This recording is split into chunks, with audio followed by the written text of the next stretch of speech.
함께 기도드리겠습니다. 하나님, 예측할 수 없는 세상에서 확실한 사랑으로 저희와 함께 하사 하루를 살게 하심을 감사드립니다. 주님의 사랑으로 세상에 서게 하시고 주님의 사랑으로 세상을 섬기게 하옵소서. 저희 삶에 다함 없는 사랑이 채워지게 하셔서 하나님께 인정받고 사랑의 삶이 되게 하옵소서. 저희가 만나는 사람과 사랑의 교제가 있게 하시고 마음을 헤아리는 관계가 형성되게 하옵소서. 주께서 주신 일을 사랑하게 하셔서 좋은 결실들이 있게 하옵소서. 주님이 세우신 가정을 사랑하게 하사 모든 가정이 복의 터전이 되게 하옵소서. 저희가 오늘을 규모 있게 사용하게 하옵소서. 주님이 주신 세상을 만끽하게 하시고 세상에서 주님의 손길을 경험하게 하옵소서. 주님의 보여주신 미래를 향해 힘차게 나아가게 하시고 집중하며 살게 하옵소서. 삶의 열정이 사라지지 않게 하시고 어려움 속에서도 다시 일어날 수 있는 힘이 있게 하옵소서. 평상에 있는 사랑하는 환우들 붙잡아 주옵소서. 하나님을 바라보고 의지할 때에 주님의 치유의 손길 임하여 주시고 나아지게 하시고 회복되게 하시고 무엇보다도 영적으로 지치지 아니하고 힘을 얻고 일어날 수 있는 복된 날 되게 하옵소서. 계속해서 재활훈련하고 약물 치료받고 또 의사에 만나서 여러 가지 진찰받고 가료하는 과정 속에서 하나님의 섬세한 손길을 느끼게 하시고 주님 붙잡고 오늘도 힘차게 하루를 시작하게 하옵소서. 옆에서 기도하시는 가족들을 붙잡아 주옵소서.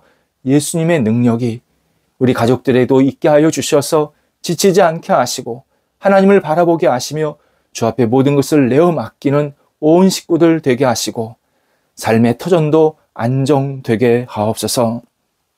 자녀들을 붙잡아 주옵소서. 예수님 안에서 자녀들이 오늘도 주님 사랑하며 의지하기를 간절히 원합니다. 새롭게 일을 배우는 자녀들, 새롭게 시작하는 자녀들, 공부하는 자녀들, 또 직장을 가지고 집중해서 최선을 다해서 일거리를 찾는 자녀들, 만남을 위해서 기도하는 자녀들, 무럭무럭 자라가는 자녀들 한 사람 한 사람을 붙잡아 주셔서 예수님 안에 거하면서 오늘도 지혜롭게 살게 하여 주시옵시고 흔들림이 없이 맡겨진 자리에서 충성스럽게 헌신하게 하여 주셔서 열매가 있게 하시고 지혜가 넘쳐나게 하시고 하나님이 기뻐하시는 모습대로 쓰임받는 한 날 되게 하옵소서. 하나님께 모든 것을 맡겨드리오니 우리 모든 자녀가 하나님의 사람으로 굳건히 세워지게 하옵소서. 일터를 붙잡아 주옵소서.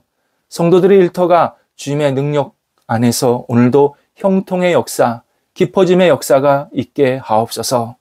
뿌리가 깊이 내려가게 하시고 손대고 계획하는 일들이 놀라운 결실들이 맺히게 하여 주시옵시고 하나님 앞에 영광 돌려드리기에 어려움이 없는 모든 일터들 되게 하옵소서. 교류가 진행되고 있습니다. 다양한 교류 시작된 곳 있으면 성령께서 함께하여 주셔서 마지막까지 은혜 가운데서 잘 마무리되게 하시고 새로운 시작도 있게 해주셔서 마음도 나누게 하시고 꿈도 나누게 하시고 하나님의 나라에 대한 열정도 함께 나눌 수 있는 모든 교류가 있게 하옵소서. 마무리를 기다리고 있는 성도들이 있습니다. 도우소서. 좋은 결실들이 맺히게 하시고 하나님 앞에 쓰임받는 열매들로 하나님의 이름을 높여드릴 수 있게 하시고 분복을 누릴 수 있게 하옵소서. 줄타하는 성도들을 붙잡아 주옵소서. 예수님의 이름으로 오고 갈 때에 성령이 동행하여 주시고 주님의 말씀 가운데 거하게 하시며 하나님을 영화롭게 하는 출타의 시간 되게 하옵소서. 주께서 주시는 세상을 만끽하며 감사하는 출타의 시간 되게 하옵소서. 하나님, 세상의 교회를 위해서 간절히 기도드립니다. 하나님이 세우신 각 교회들이 복음에 굳건히 세워지게 하시고 하나님을 영화롭게 하게 하시며 주의 뜻에 합당한 교회 되게 하옵소서. 말씀이 넘치는 교회, 진리가 세워지는 교회, 사랑이 있는 교회, 하나님 나라에 쓰임받는 교회들 되게 하여 주셔서 이 땅에 그리스도의 평화 나타낼 수 있는 거룩한 교회로 세워지게 하시고, 잘못된 이단 사설들이 나사렛 예수 그리스도 이름으로 물러가게 하시고, 사람들을 현혹하지 않게 하시고, 사람들이 빠져가지 않게 해주셔서 진정 예수 그리스도만을 붙잡고 살아가는, 십자가에 죽으신 부활하신 예수 그리스도만을 의지하는 우리 모든 성도들과 교회들이 될 수 있도록 인도하여 주시옵소서. 저희 교회에도 하나님의 평안과 안정이 더 뿌리 깊게 내려질 수 있도록 역사하여 주시옵소서. 우리 성도들 오늘도 흔들림 없이 한날을 신실하게 살아가게 하여 주옵소서. 세상에서 겪는 여러 가지 일들이 있지만 오직 하나님 안에서 기쁨으로 감사함으로 생활하게 도와주시고 하나님께 영광 돌리는 한날 되게 하옵소서. 예수님의 이름으로 기도드립니다. 아멘. 오늘 우리에게 주시는 하나님의 말씀은 신약성경 마태복음 8장 23절에서 27절까지의 말씀입니다. 마태복음 8장 23절에서 27절까지의 말씀입니다. 살아계신 하나님의 말씀을 봉독합니다. 배에 오르심에 제자들이 따랐더니 바다에 큰 놀이 일어나 배가 물결에 덮이게 되었으되 예수께서는 주무시는지라. 그 제자들이 나와 깨우며 이르되 주여 구원하소서, 우리가 죽겠나이다. 예수께서 이르시되 어찌하여 무서워하느냐, 믿음이 작은 자들아 하시고 곧 일어나사 바람과 바다를 꾸짖으시니 아주 잔잔하게 되거늘 그 사람들이 놀랍게 여겨 이르되 이가 어떠한 사람이기에 바람과 바다도 순종하는가 하더라. 아멘. 만약 두려움이 우리 안에 찾아 들어왔을 때 믿음으로 그 두려움을 담대하게 물리치면 어떨까요? 믿음의 자석으로 마음 밑에 깊게 내려가 있는 이 남아있는 두려움, 불신, 공포, 이런 찌꺼기들을 싹 훑어내면 어떨까요? 실패, 상실, 재난 등의 어려움을 통해서 두려움이 계속 나한테 올 때 그 두려움을 넉넉하게 완전히 극복하는 날이 있다면 어떨까요?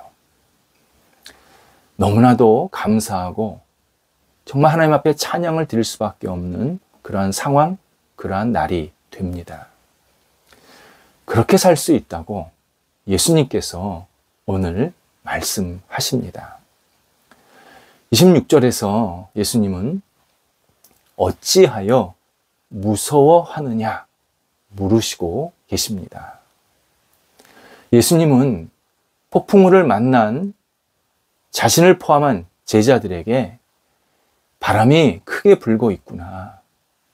우리가 매우 힘들게 되었어. 많이 너희들 고통스럽지? 많이 힘들지? 불안하지? 이렇게 말씀하시지를 않습니다. 믿음이 적은 자들아, 왜 두려워하느냐? 묻고 계십니다. 제자들이 닥친 상황을 확인하고 이 말씀을 우리가 음미하고 다시 한번 생각하면 주님께서 현실 인식을 제대로 하고 있으신지 헛갈릴 때가 있습니다. 지금 거대한 바람이 불어서 배가 뒤집힐 지경인데 왜 두려워하느냐? 이 말씀은요, 강에 빠져서 헤엄을 치고 겨우 나온 사람에게 너 왜 옷이 젖었니? 라고 말하는 것과 똑같습니다. 하지만 예수님은 우리 현실을 너무나도 잘 아시고 같이 겪고 계시면서 아주 진지하게 묻고 계십니다. 믿음이 적은 자야? 왜 두려워하느냐? 이 말씀을 듣고 제자들도 그래서 심각하게 반응할 수밖에 없었습니다. 예수님이 딴 데 계셔서 폭풍 치고 있는 제자들에게 왜 두려워했느냐? 그러면 제자들이 에이, 그럴 텐데 지금 같이 폭풍을 맞이하시면서 제자들에게 왜 두려워하고 있느냐 물으시니까 제자들이 할 말이 없는 겁니다. 제자들이 탄 배는요, 말 그대로 이동수단입니다. 배는 그냥 이동수단입니다. 그런데 그 배가 죽음으로 빠뜨리는 도구로 변하고 있습니다. 그렇다면 무엇이 문제입니까? 배가 죽음의 도구로 변한 것은 제자들의 마음이 두려움으로 채워졌기 때문입니다. 배는 지금 변하지 않았습니다. 배는 그대로입니다. 근데 제자들의 마음속에, 영혼 속에 두려움이 꽉 차니까 제자들이 탄 배가 죽음의 도구로 완전히 확 바뀌고 있는 겁니다. 이에 우리는 어찌하여 두려워하느냐, 이 말씀을 묵상하면서 우리 삶에 있는 두려움을 다시 한번 싹 걷어내는 시간들을 계속 가져야 합니다. 24절에서 마태복음의 저자 사도 마태, 그러니까 제자 마태는 정돈되고 엄선된 단어로 당시 상황을 설명해 주고 있습니다. 마태는 쓸 수 있는 단어가 참 많았습니다. 폭풍, 폭우, 파도, 풍랑, 다양한 표현을 쓸 수가 있었는데요. 뭐라고 썼냐면 바다에 큰 놀이 일어나. 바다에 큰 놀이 일어나 배가 물결에 덮이게 되었다. 이렇게 설명해 주고 있습니다. 이 단어는 당시 상황을 정말 극적으로 묘사해 주고 있는 표현입니다. 큰 놀, 이 큰 놀이요, 그 성경 언어로 세이스모스입니다. 하늘이 시커멓게 되면서 바다가 요동치면서 바닷물이 막 솟구치는 상황, 요게 세이스모스입니다. 그래서 요 단어가요, 나중에 영어로 들어와서 지진학의 어원이 됩니다. 당시 상황은 이랬습니다. 갈릴리 호수가 모든 사람들을 혼미하게 만드는 엄청나게 흔들리고 있었고, 해안선이 완전히 들썩이고 있었고, 거기에 폭풍이 일어나서 그 물에 그 풍랑이 크게 일어나서 금방 사람들을 잡아먹겠다고, 하여튼 뭐든지 다 그냥 물속에 빠뜨리겠다라고 으르렁거리면서 달려드는 상태, 그것이 세이스모스입니다. 그러니까 우리가 생각하는 것보다 훨씬 심각한 그런 풍랑이 일어났다는 뜻입니다. 마태복음에서 마태가요, 이 단어를 2번 더 씁니다. 세이스모스를. 한 번이 마태복음 27장에서 예수님께서 십자가에 돌아가실 때 땅이 흔들렸다, 그 표현이 나옵니다. 바로 여기서 흔들렸다가 이 단어입니다. 이제 오늘 본문에서는 큰 놀. 그리고 다시 28장으로 넘어가면 예수님이 부활하실 때 무덤이 흔들리고 돌문이 옮겨졌다. 그럴 때 무덤이 흔들리다가 또 요 단어입니다. 그러니까 이 큰 놀이란 일반적인 상황이 아닙니다. 예수 그리스도께서 우리의 죄를 지고 십자가에 죽으실 때 그 엄청난 요동, 그리고 죽음을 이기시고 부활하실 때의 그 엄청난 요동, 이게 큰 놀, 세이스모스의 의미입니다. 결국 바다에서 지금 엄청난 일이 벌어지고 있다는 겁니다. 사람들이 어쩔 줄을 몰라. 이거는 인간적인 힘으로 어떻게 통제할 수도 없고 회복할 수도 없는 그런 심각한 상태에 빠져 있다라는 뜻으로 큰 놀이라는 단어를 사용하고 있습니다. 여기에 덮다라는 말도 참 강력한 표현입니다. 바닷물이 배를 덮쳤다, 이렇게 쓰고 있는데요. 이 덮다가요, 그냥 이렇게 뚜껑을 덮다가 아니라 완전히 잠식하다. 그냥 푹 빠지게 만들다. 깊은 물에 돌이 그냥 쑥 빠져 내려가는 그 상황을 요 덮다라고 표현한 겁니다. 그러다 보니 일반적인 두려움이 아니었습니다. 바다에서 잔뼈가 굵은 베드로, 요한, 이 뱃사공들도 난생 처음 겪는 공포의 순간이었습니다. 그만큼 마태복음에서는 이때 상황이 굉장히 어려웠다, 심각했다라는 사실을 강조해 주고 있습니다. 또 하나 본문에서 중요한 내용이 있습니다. 23절과 24절이요. 묘한 대조를 이루고 있습니다.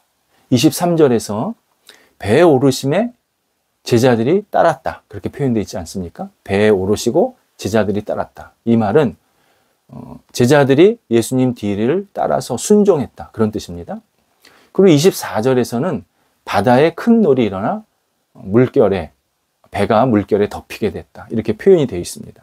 자, 따랐다, 순종했다는 겁니다. 제자들이 예수님의 뒤를 따라서 순종하면 그 다음 나오는 문장은 뭐가 되어야 될까요? 하늘이 밝은 빛이 일어났다. 호수들은 안정되었다. 평소보다 훨씬 배 타기가 좋았다. 배가 빠르게 움직일 수 있도록 순풍이 불었다. 하늘에서는 예수님 일행을 축복하는 새들이 날아다녔다. 정말 제자들이 예수님 뒤를 쫓아갔더니 정말 멋진 그런 이동할 수 있는 그런 상황이 이어졌다. 우리가 기대하는 내용은 이런 겁니다. 예수님께 순종했더니 이렇게 좋게 됐다. 그런데 예수님께 순종했더니 거대한 풍랑이 일어났다는 겁니다. 물에 빠지게 됐다는 겁니다. 그것도 그냥 물이 아니라 지금까지 보지 못했던 거대한 지진, 거대한 폭풍이 완전히 사람들을 잠식하려고 했다. 그래서 25절에서 제자들이 주님 구원하소서 우리가 죽겠나이다 외치게 됩니다. 제자들은 지금 극심한 공포에 두려움에 빠져 있습니다. 우리가 죽겠나이다 이 말 앞에는요 무조건이라는 말이 숨겨져 있습니다. 제자들은 예수님 이 문제 무조건 해결해 주세요. 우리 죽게 됐습니다. 지금 독촉하고 있습니다. 이처럼 두려움은 모든 것이 자기의 통제력 안에 들어와야 한다고 생각하면서 나타납니다. 내가 어떤 두려움을 갖고 있다는 것은요, 내가 저거를 통제하지 못하고 있다. 그것 때문에 생기는 결과입니다. 그런데 24절에서 예수님은 주무시고 계십니다. 참 뭐라고 표현할 수 없는 상황입니다. 이런 폭풍에서 예수님이 주무신다. 이 말이 되는 겁니까? 그런데 이게 사실입니다. 마가복음 4장에 똑같은 사건이 나오는데요. 마가복음 4장에는 더 구체적인 단어를 여기다 덧붙여주고 있습니다.